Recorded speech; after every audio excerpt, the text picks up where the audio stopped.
for nearly 75 years. The FBI's top 10 most wanted list has helped bring down some of our nation's most dangerous criminals.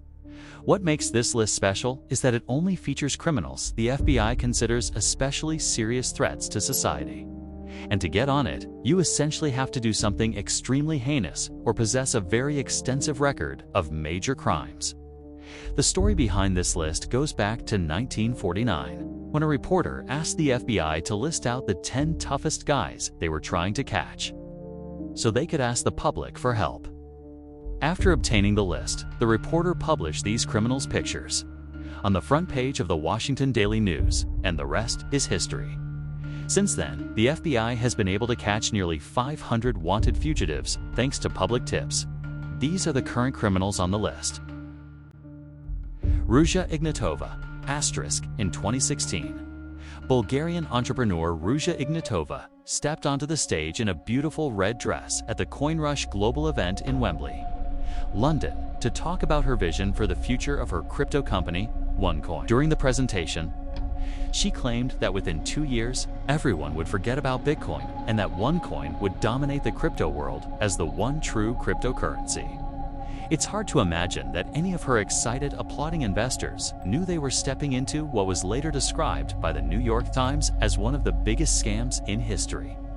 For several years, Ruja, or the Crypto Queen as she's known, nowadays promised her buyers a 5-fold and even 10-fold return on their investment in OneCoin. Normally, these kinds of claims are an immediate red flag, but because the entire world was scrambling to get in on the crypto action, a ton of investors jumped at the opportunity without thinking twice, resulting in a massive OneCoin buying frenzy.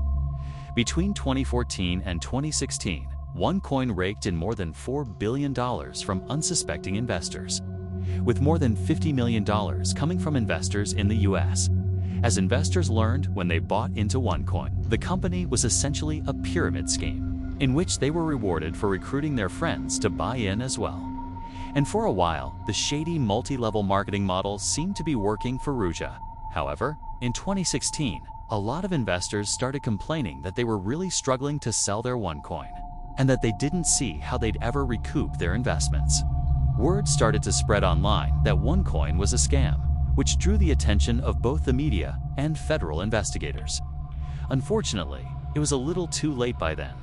Less than a year and a half after her presentation in Wembley, Ruja got on a plane from Bulgaria to Greece and was never seen again. Disturbingly, during the investigations, a bunch of really damaging emails written by Ruja were leaked by federal investigators, in which the Crypto Queen made it more than clear that she knew she was scamming people out of their hard-earned money from the very start. In some of her emails, she admitted that the company wasn't actually mining any coins, that her coin was trash, and that her investors were idiots for trusting her. In one of her emails, she proposed an exit strategy to her partner Carl Greenwood, which consisted of taking the money, running away, and blaming somebody else for the whole thing. During the investigation, Carl ended up pleading guilty to wire fraud and conspiracy to launder money, for which he was sentenced to 20 years in prison. As it was later revealed, the FBI had been on to Ruja long before she fled from Bulgaria, even recruiting her American boyfriend to look into her company's practices for them. After learning about her extremely sketchy business practices and her grand scheme to steal billions of dollars from investors all around the world, she was charged with wire fraud, money laundering, and securities fraud. This promptly landed her a spot on the FBI's most wanted list, becoming only the 11th woman to earn that distinction. Looking into her past to find clues as to what could have influenced Ruja to do something so nefarious, federal investigators found some pretty interesting stuff. As it turns out, Ruja was fluent in 4 languages, was extremely intelligent, once had a job at a high-ranking consulting firm, and had been obsessed with fashion and maintaining her image from a very young age. It was only with the benefit of hindsight that prosecutors were able to clearly see how she used all these qualities to carry out her malicious plans. Unfortunately, it doesn't look like the FBI will find her anytime soon. It's been rumored that, after fleeing the country, the Crypto Queen may have drastically altered her appearance with plastic surgery and is believed to travel with armed guards at all times. Bhadresh Kumar Patel, on April 12, 2015, a CCTV camera captured 2 Dunkin' Donuts employees, one male, and one female walking toward the shop's back room around 9:30 p.m. before disappearing from view. A few seconds later, the man comes back into the camera's view, and it appears as if nothing out of the ordinary had taken place during the minute that passed between the two clips. A few minutes later, customers alerted police when they couldn't see any employees in the shop, and that's when officers discovered something horrifying. Lying on the floor of the shop's back room was an Indian woman named Patel, lifeless, who had been beaten to death by the man in the footage. As it was later revealed, the man who took Palak's life was her husband, Bhadresh Kumar. According to authorities, the couple had been going through a series of major arguments during the months leading up to that day. According to court documents, both of their visas were set to expire within a few weeks. Palak wanted to return to India, but Bhadresh Kumar wanted to stay in the US. And it appears he couldn't find a better way to communicate his frustration with the situation than to brutally take his wife's life. After the crime, Bhadresh Kumar was last seen taking a taxi from a hotel in New Jersey to a train station in Newark. But what he did after that remains anyone's guess. To bring more attention to a suspect who might otherwise walk away scot-free, the FBI placed him on the most wanted list. As of today, there's a $250,000 reward to bring the suspect into custody. But almost 10 years after the crime, it appears that won't happen anytime soon. Alejandro Rosales Castillo, the youngest suspect on the most wanted list. 26-year-old Alejandro Rosales Castillo has been on the FBI's radar for more than 8 years. In 2016, he shot his female coworker, Sandy Lee, in a wooded area in Cabarrus County, North Carolina. A few days later, the female victim's car was located at a bus station in Phoenix, Arizona. As authorities later discovered, there were multiple people involved in the case, with the main ones being the victim, a woman named Amia Easter, and Alejandro himself, all of whom worked together at a restaurant in Charlotte. During the investigation, police learned that Sandy Lee and Alejandro had briefly dated, and after their breakup, Castillo started dating his other coworker, Amia Easter. According to court documents, Sandy Lee had apparently lent some money to Alejandro, and on August 9th of that year, he texted her to meet up with him at a Quick Trip located on Eastway Drive in Charlotte, claiming he was going to pay her back. Disturbingly, that's when Castillo decided to rob her at gunpoint, take her life, and flee to Mexico. In an eerie clip of CCTV footage that was later released by authorities, the suspect can be seen crossing the Mexican border through Nogales, Arizona, along with his girlfriend Amia. A couple of months later that same year, Amia turned herself in to authorities in Mexico and was charged with accessory after the fact to felony murder and larceny of a motor vehicle. Based on her testimony, she and Alejandro had been staying with the killer's cousin at some point. Castillo had once again disappeared without explanation, and that's when she decided to turn herself in. As of 2024, the FBI has no further clues that could lead to Castillo's arrest. Right now, all they know is that he's probably still living in Mexico. The last time he was seen, he wore his hair short and shaved on the sides, but that's pretty much all they have to go on. As of today, there's still a $1 million reward out for his arrest, but there have been no further updates on his case. Innocent. As the leader of one of Haiti's largest and most violent criminal gangs, Craze Barik, Vitel innocent, and do not let his name fool you, he is indeed not innocent, has terrorized the region for years, earning a spot on the FBI's most wanted list for his role in a string of brutal kidnappings and murders. In October 2021, he collaborated with the notorious 400 Mozo gang to carry out the high-profile kidnapping of 17 Christian missionaries in Haiti. Disturbingly, 5 of the kidnapping victims were children, one as young as 8 months old. Held at gunpoint, the hostages were reportedly kept captive for 2 months while the gangs demanded a ransom of $1 million per hostage. It was only after an anonymous donor paid an undisclosed sum to Craze, Barik, and Salini Malwazo that the missionaries were finally released. Based on court documents, Innocent and his crew ended up spending the ransom money on weapons. That same year, the Haitian president was assassinated, which caused Innocent's influence to grow exponentially during the chaos that engulfed the country. In the aftermath of the assassination, Craze Barik claimed new territories and expanded their ranks quicker than police could even keep track of. In Arly-Arsène, Craze Barik boasted an estimated 600 members, many of whom were young children who were involuntarily recruited to serve Innocent's criminal organization. Almost exactly 1 year after the kidnapping of the Christian missionaries, Craze Barik kidnapped 2 U.S. citizens under Innocent's orders, Marie-Odette Louismeyer and her son. Unfortunately, one of the victims did not survive, while the other was held for a $300,000 ransom. Somehow, Innocent still managed to walk away scot-free. In April 2024, CNN released an interview where Innocent brazenly showed off his luxury home, which sticks out like a sore thumb amid the extreme poverty surrounding him. Surrounded by gold-rimmed couches and chairs, Innocent explained to the reporter how he came to power. During the interview, he shamelessly blamed Haiti's corruption on the country's politicians, refusing to take any responsibility for his own actions. Interestingly, he also alleged that before becoming the leader of Craze Barik, he had once owned multiple legitimate businesses, including a hotel and a rental car company, but said his companies were destroyed by the government.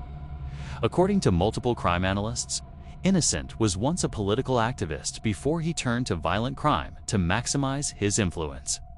Back in the US, Innocent is wanted by the FBI for an insanely long list of crimes, including kidnapping, for ransom, theft, murder, assault, vehicle theft, and destruction of property. There's a $2 million reward for information leading to his arrest, but with powerful connections and an armed gang, it'll be pretty tough to ever bring him to justice. Arnaldo Jimenez. On May 12, 2012, Arnaldo Jimenez and his wife Estrella went out to celebrate their wedding in a black Swoosh-Sordor Maserati. Less than 24 hours after the couple had said their vows, Arnaldo stabbed his wife to death in the car, dragged her into the bathtub of her apartment in Burbank, Illinois, and disappeared without a trace. When Estrella didn't come back to pick up her kids at school the next day, her family called police, who ended up finding Estrella's remains still in her wedding dress in her bathtub. Immediately, a nationwide search for Arnaldo was launched, but by that time, the suspect was long gone. During the investigation, it was revealed that Jimenez had reached out to a friend before fleeing and told him, "If anyone asks where I am, tell them I went to Mexico."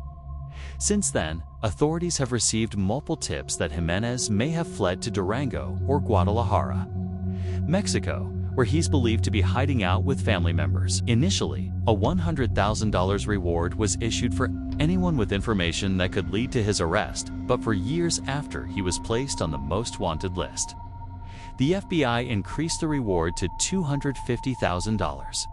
Burbank police have stated that over the past 12 years, they've received hundreds of tips about Arnaldo's whereabouts, but none of them have led to anything significant. After the crime, investigators traced his phone and determined that he had traveled from Chicago to Tennessee, then to Arkansas, and from there to Hidalgo, Texas, very close to the Mexican border. They were unfortunately unable to determine where he went after that. Police have also revealed that the car in which Arnaldo carried out his heinous crime was never found. If the suspect is ever caught, he'll be spending the rest of his life in prison for first-degree murder and unlawful flight to avoid prosecution. But based on how things have played out since the last time he was seen, it's unlikely Arnaldo will ever pay for his atrocious crime. Omar Alexander Cardenas, in 2022. The FBI released 2 eerie before and after clips of a man walking into and then running away from a shopping mall area. On August 15, 2019, the man seen in the video is 29-year-old Omar Alexander Cardenas. And let's just say he didn't exactly go shopping during the time that elapsed between those 2 clips. After disappearing from the camera's view, Omar walked up to a man standing outside the hair icon barbershop at an outdoor shopping center and fired several rounds from his semi-automatic handgun at his head, killing him instantly. Immediately after committing the crime, Omar fled the scene a little after 4 p.m. As he can be seen in the eerie FBI footage, a suspected member of the Pico Rivera gang in Los Angeles, and often going by the nickname Lobo Omar, is suspected to have fled to Mexico to seek refuge among his relatives. In September 2021, A federal arrest warrant was issued for the suspect after he was charged with murder and unlawful flight to avoid prosecution, thanks to which he was placed on the most wanted list. Even though he committed a brutal crime pretty much in broad daylight and didn't exactly shy away from the cameras after doing it, police seem to know surprisingly little about Omar. The only things they really know about him are that he's around 300 pounds, wears thick prescription glasses, has at least one tattoo, and is considered armed and dangerous, which alone is hardly enough to track down a criminal who's crossed international borders to flee prosecution. Asterisk. With time, hopefully, more information will surface, leading to his potential extradition and arrest. But for now, it looks like Omar will remain a most wanted criminal. Ulan Adanayar Kaga, Korea's back in the 80s. A gang known as the Mara Salvatrucha was set up to protect Salvadoran immigrants from other gangs in the Los Angeles area. Fast forward a couple of decades, and the Mara, or MS-13 for short, had become one of the most brutal and violent criminal organizations in the world. Nowadays, MS-13 has a strong presence in El Salvador, Guatemala, Honduras, Mexico, the US, Canada, and even Spain. They engage in all kinds of criminal activity, from drug trafficking and human trafficking to extortion, murder, and racketeering, often using extreme violence to maintain their influence and control. For many years, a man named Ulan Adone Arcaga Carrillas operated as the head of MS-13's criminal activities in Honduras, providing support and resources to the gang throughout Central America and the US with firearms, narcotics, and loads of cash, often operating under his alias Porky. Ulan is wanted by the FBI for trafficking multi-ton loads of drugs through Honduras to the US and for the killing of several rival gang members. Among Porky's colorful criminal charges, you'll find everything from murder to racketeering conspiracy, drug importation, and possession of machine guns. Even though he's only around 160 pounds, Ulan is considered one of the most powerful men in Honduras, as the MS-13 gang has had the country in a chokehold for years. The most shocking part of the story is that at one point, Porky had already been apprehended by Honduran authorities and was even taken to a courthouse for a hearing on charges of murdering 2 Honduran prosecutors. But during the hearing, 20 armed men dressed in the same clothes as anti-gang police units walked into the building, escorting a veiled suspect, and suddenly opened fire on the guards. In just a few seconds, the men subdued the guards and safely escorted Porky out of the courthouse, killing 4 police officers in the process. For obvious reasons, Porky is considered armed and extremely dangerous. Due to the sheer nature of his crimes, the FBI is offering $5 million to anyone who can provide information leading to his arrest. One of the things that makes it extremely difficult to track a suspect like Porky down is that he's taken every possible measure to fly under the radar. Although he's believed to still be in Honduras, he and his security team use untraceable numbers from Israel and Poland, and he goes to extreme lengths to keep his whereabouts secret when he contacts his family. Although the hunt for Porky is far from over, he's likely to remain one of the most elusive and dangerous fugitives on the FBI's most wanted list for years to come. Alexis Flores, one seemingly peaceful afternoon in July 2000, 5-year-old Ariana DeJesus was playing on the street in Philadelphia with her sister and friends when her mom went out for a quick trip to the store. When her mom came back, she started living every parent's worst nightmare. Ariana had been taken by a suspicious man. Immediately, her mother reported her missing, triggering a citywide search for the 5-year-old girl in a desperate effort to bring more attention to the disappearance. Ariana's family and friends covered every neighborhood wall, light post, and stop sign with flyers and missing posters. But nobody had any clue what had happened to the little girl. Unfortunately, after a few weeks of searching, police found her unresponsive in the basement of an abandoned apartment building just a few blocks away from where she had been taken. Disturbingly, authorities also found a t-shirt featuring a bold political logo at the crime scene, which they deduced belonged to the suspect. During the investigation, a man came forward stating that he was pretty certain the t-shirt had belonged to a guy he only knew as Carlos, a drifter he had once employed as a handyman. Unfortunately, despite the promising lead, the case went cold for several years, leaving Ariana's family devastated and confused. It wasn't until 2007 that authorities were able to analyze the shirt again. Thanks to recent advances in DNA technology, and what they found changed the course of the investigation forever. The DNA on the shirt was a perfect match with that of a man named Alexis Flores, who had been arrested in Arizona in 2002 for shoplifting and in 2004 for forgery. Unfortunately, by the time his DNA was linked to the crime, he had already been deported to Honduras years earlier for other, less serious crimes. As police would later find, locating Alexis Flores was going to be a lot more difficult than they initially thought. Throughout his colorful criminal career, Alexis had provided multiple fraudulent dates of birth and names. Despite his inclusion on the most wanted list, the only things the FBI really knows about him are that Alexis is around 5'4", 130 pounds, and has visible scars on his forehead and right cheek. Due to his crimes, he's obviously also considered armed and extremely dangerous, with a $1 million reward on his head for the crimes of kidnapping and murder. You would think that someone would have come forward with information on this guy. But 24 years after the crime, Alexis has remained unfound.